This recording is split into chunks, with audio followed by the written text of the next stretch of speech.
Kami dari kelompok 3 yang beranggotakan 9 orang. Saya Nurul Intan Pratiwi, Saya Anastasia. saya Yuni Huda Tasya, Saya Alia Izati Dinova. Saya Takia Mahfaza, saya Arjansa. Saya Dina Mardatillah. Saya Siti Asia. Saya Novi Rahmadani.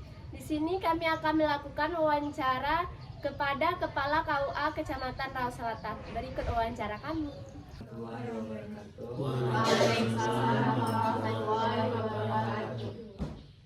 Baiklah Pak, kami dari kelas 12 MIPA 1 SMA 1 Padang Lugur ingin mengganggu waktu Bapak sebentar, ingin membuat tugas PAI dengan materi pernikahan dan ingin mewawancarai Bapak. Apakah Bapak bersedia untuk diwawancarai? Apakah Bapak bersedia? Apakah Bapak bersedia untuk ditanyakan atau diwawancarai? Insya bersedia. Pertanyaannya yaitu yang akan ditanyakan oleh Arjansa.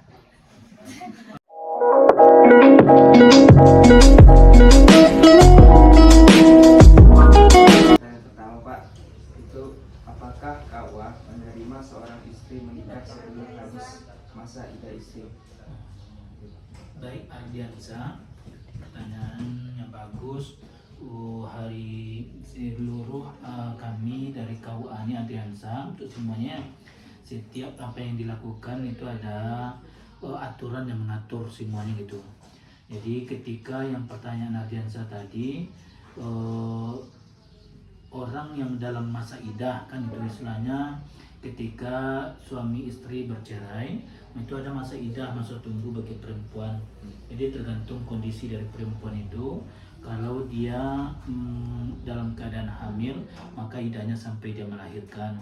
Kalau dia kematian, istilahnya meninggal suaminya, maka itu masa iddahnya adalah 4 bulan 10 hari. Dan ketika dia cuma cerai biasa, tidak hamil dan tidak meninggal cerai hidup, maka itu ada masa iddahnya 3 bulan 10 hari. Jadi dalam masa iddah, Ardiansa dan seluruhnya tidak boleh kita menikahkan perempuan dalam masa iddah, karena dalam istilahnya mereka itu perempuan itu masih ada ikatan pernikahan dengan suami yang dulu kalau dia masih hidup. Kalau dia hamil, ingin supaya tidak tercampur nanti.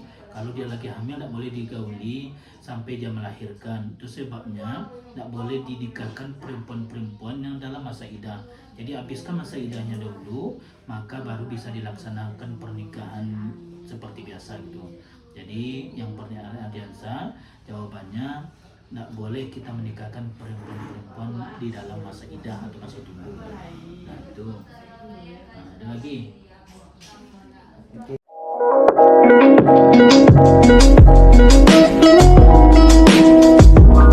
Pak, saya akan melanjutkan pertanyaan dari Ardiansa.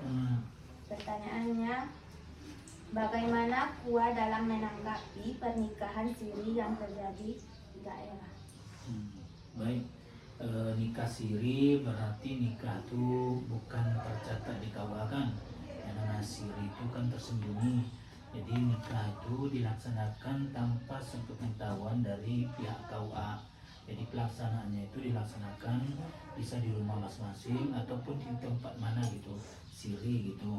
Jadi kalau kami di KUA ketika mereka telah melaksanakan pernikahan siri itu, justru kerugian itu ada pada perempuan terutama. Keduanya juga istilahnya ada kerugian, karena kalau pernikahannya tidak tercatat, jika ada hal-hal yang terjadi setelah pernikahan itu, yang pernikahan ini kan setelah ijab dan kabul sah suami istri ada hukum keperdataannya. Jadi maksudnya ada tanggung jawab yang mesti dipikul masing-masing. Suami punya tanggung jawab, istri pun ada tanggung jawabnya gitu. Jadi kalau tercatat itu bisa di negara istilahnya ada bisa kalau nanti disakiti atau di KDRT contohnya bisa negara membantu. Tapi ketika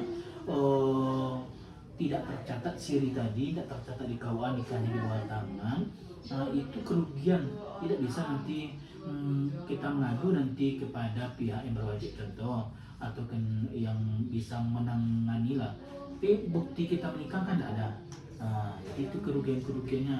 Jadi kami biasanya mewanti-wanti kepada masyarakat yang ada di wilayah kantor KUA Kecamatan Raus Selatan, apapun keadaannya sebaik-baiknya dilaksanakan pernikahan di bawah pengawasan KUA setelah tercatat di KUA, karena nanti jangan terabaikan hak-haknya, jangan dizolimi oleh salah satu pihak. Itu kami sampaikan, kalaupun sudah terjadi semuanya, kalau terjadi pernikahan siri, maka jalan yang kami tempuh, kami sarankan kepada catim atau istri, maka didaftarkan nikahnya ke pengadilan, namanya isbat nikah. Di isbat nikah ini, maka saya jelaskan, itu pernikahan yang terjadi belakangan, kan hari tanggal berapa? 21 sekarang, 21 November hari ini 2023 ingin mensahkan nikah 2 tahun atau 3 tahun yang lalu, kan nikahnya udah 3 tahun yang lalu. Maka disahkan ke pengadilan, disebutkan namanya, nanti diproses, disidangkan, keluar nanti penetapannya, maka berdasarkan penetapan pengadilan bapak keluarkan buku nikah. Jadi semuanya dapat buku nikah. Kalau sudah dapat buku nikah berarti nikahnya sudah tercatat. Jadi solusi-solusinya seperti itu. Kalau sudah terjadi, sudah terlaksana gitu, yang nikah siri tadi, maka disebutkan nikahnya supaya tercatat di KUA. Tapi kalau saran sebelum terjadi, biasanya disampaikan kepada masyarakat, berpikir baik-baik, lebih baik hari ini bersusah kita urus saja baik-baik, maka laksanakan nikahnya di bawah pengawasan KUA, sehingga buku nikahnya dapat dan diakui oleh negara. Jika ada terjadi hal-hal nanti bisa negara membantu kita. Gitu.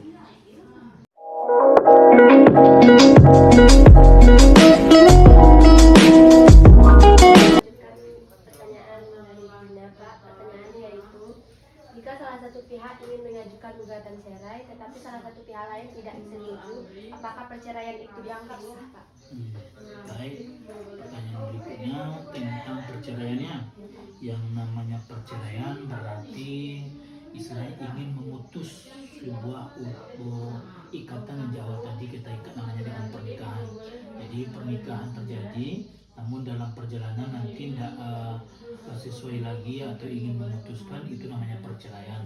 Jadi perceraian ini yang namanya kehidupan rumah tangga, untuk diketahui semuanya, yang rumah tangga itu bukan suami saja, bukan istri saja, harus kedua-duanya punya peran penting gitu. Jadi ketika salah satu pihak mau mengakhiri pernikahannya, pihak yang satu tidak mau, yang namanya pernikahan itu kedua-duanya. Jadi nanti proses di pengadilan itu semuanya, kalaupun satu pihak tidak mau, nanti akan diproses juga di pengadilan. Jadi yang nama pernikahan kedua-duanya, kalau tidak bisa satu berarti bubar gitu. Tapi prosesnya tetap di pengadilan. Jadi ketika salah satu kukuh, dia tetap dengan suaminya, contoh tidak mau cerai, apapun keadaannya.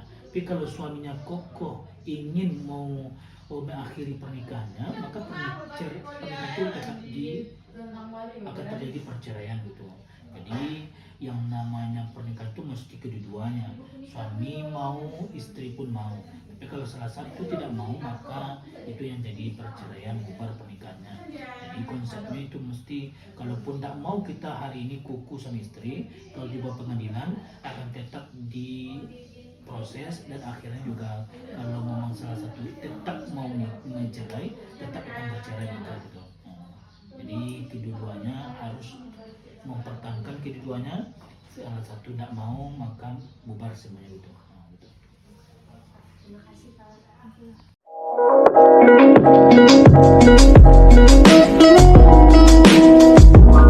Saya akan melanjutkan pertanyaan dari Intan tadi. Apa sanksi yang tegas bagi pembunuh ilegal? Apa dasar hukum? Baik, untuk hari ini yang ilegal itu nggak ada lagi ya. Kalau dulu namanya P3N. P3N itu bukan legal, mereka ditugaskan dari KUA gitu. Jadi kalau 5 tahun terakhir ini tidak ada lagi P3N dari ke penghulu. KUA ini namanya penghulu yang dipertugas tambahan sebagai kepala KUA gitu. Sama dengan kepala sekolah itu kan guru kan. disuruh ditambah tugas dengan sebagai pengawas dalam.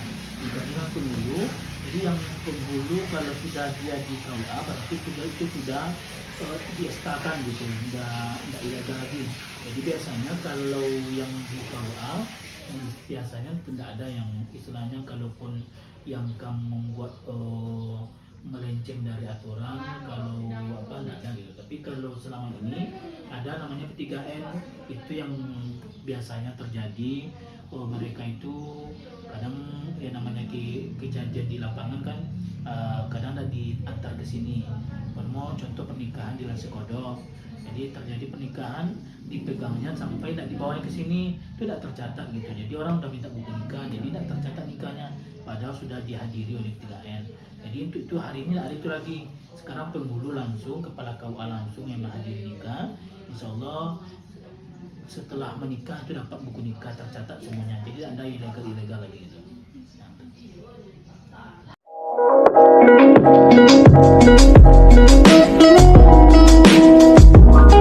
Pak, saya akan melanjutkan pertanyaan dari Natasha tadi.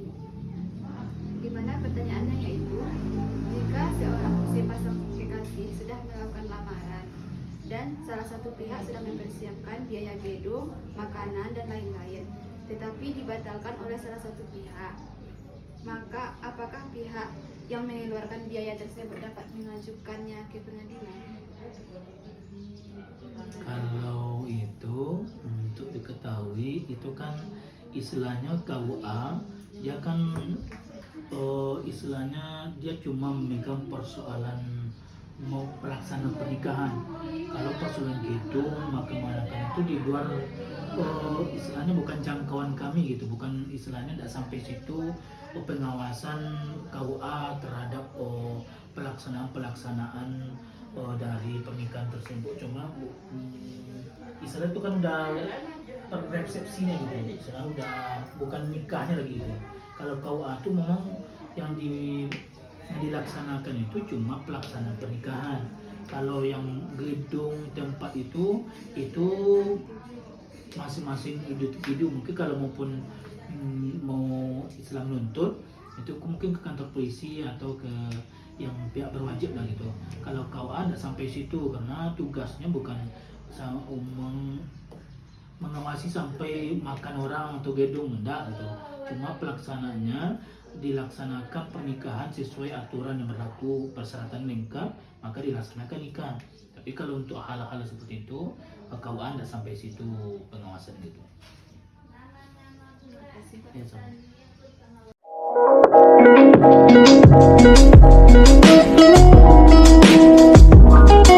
Baik Pak, saya akan melanjutkan pertanyaan dari Nongki Ramadhani. Pertanyaannya adalah, bagaimana menurut pendapat Bapak pada saat sekarang ini banyak anak-anak yang nikah dini? Jadi menurut Bapak, kalau pernikahan dini dilaksanakan berarti dalam undang-undang anak di bawah umur. Jadi kalau ini dilaksanakan di KUA biasanya tidak bisa, karena aturan di negara kita anak yang bisa dinikahkan oleh KUA itu umurnya udah 19 tahun. Keduanya suami yang laki-laki 19, yang perempuan istri juga 19. Jadi kalau di bawah itu tidak bisa dilaksanakan. Namun ada caranya. Kalau mau ingin juga menikah, maka diajukan ke pengadilan lagi. Itu namanya minta dispensasi umur. Jadi umur kalau kurang 19 tahun, maka minta ke pengadilan. Nanti pengadilan memproses.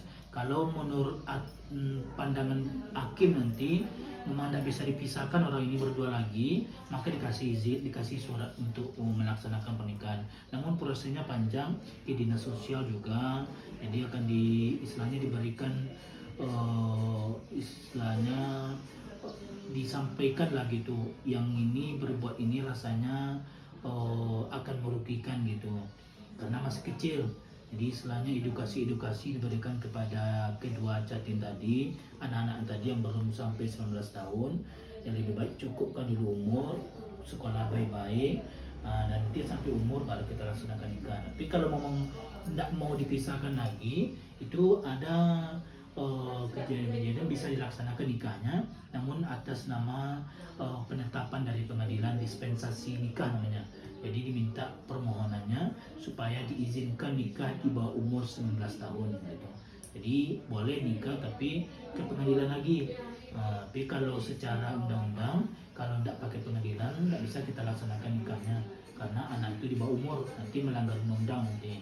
Karena perlindungan anak itu ada dalam undang-undang, tidak boleh kita laksanakan pernikahannya di bawah umur itu. Tapi atas nama pengadilan nanti ada dispensasinya, bisa kita laksanakan pernikahan itu. Gitu.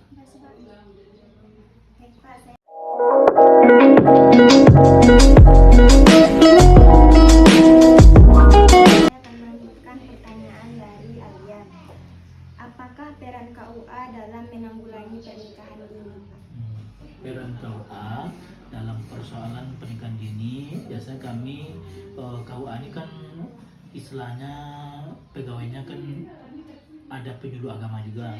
KUA ada penghulu, ada penyuluh, ada staf dan pegawai yang lainnya.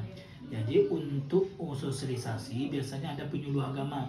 Jadi penyuluh-penyuluh ini yang menyampaikan kepada masyarakat sambil KUA dan penghulu menyampaikan juga.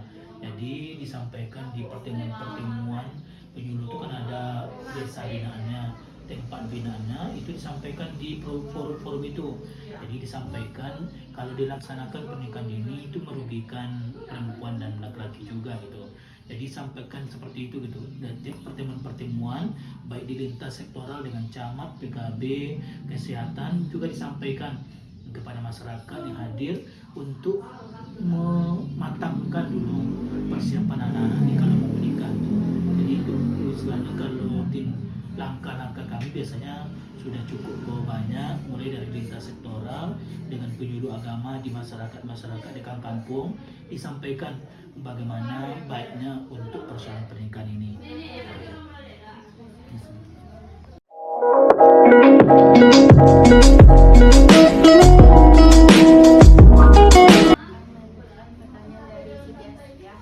Pertanyaannya, apakah ada sanksi juga bagi penghulu yang menikahkan siri? Kalau penghulu yang menikahkan siri tidak ada gitu. Kalau penghulu tuh dia yang resmi.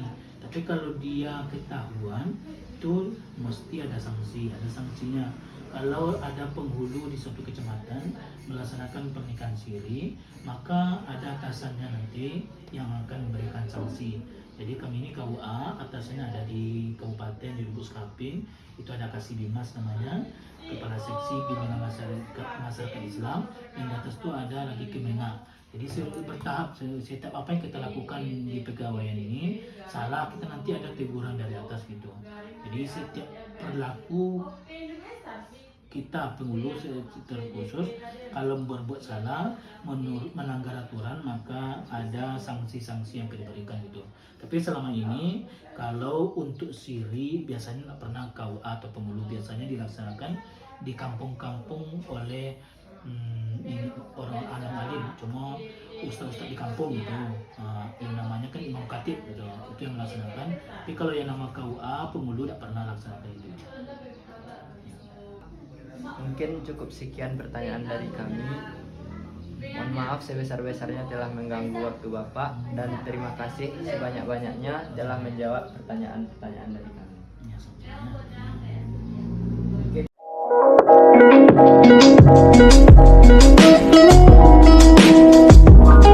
Bapaknya, jadi untuk semuanya yang hadir pada hari ini, apa yang Bapak sampaikan mudah-mudahan jadi apa untuk bersamanya.